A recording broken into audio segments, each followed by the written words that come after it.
నాగర్ కర్నూలు జిల్లా మొలచింతలపల్లిలో ఆదివాసీ కుటుంబంపై దాడికి పాల్పడిన నిందితుడిని వదిలిపెట్టబోమని మంత్రి జూపల్లి కృష్ణారావు అన్నారు. జిల్లా ప్రభుత్వ ఆసుపత్రిలో బాధిత మహిళ ఈశ్వరమ్మను ఆయన పరామర్శించారు.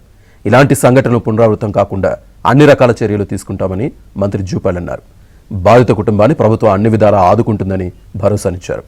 బాధిత కుటుంబానికి 2 లక్షల ఆర్థిక సాయం అందించడంతో పాటు వ్యవసాయం చేసుకోవడానికి ప్రభుత్వ పరంగా 2 ఎకరాల భూమిని అందిస్తామని అన్నారు.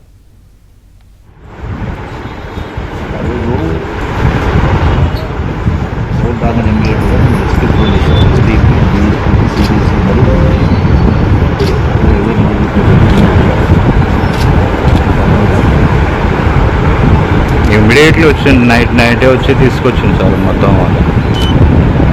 వాళ్ళని. కూడా సర్వే చేయడానికి పోతే వాళ్ళ ద్వారా తెలిసింది అంటే వీళ్ళ మామ చచ్చిపోయిండు సార్.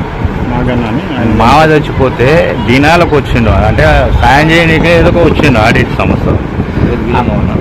వీళ్ళ మామ చచ్చిపోయిండు అంటే వీళ్ళ నాయన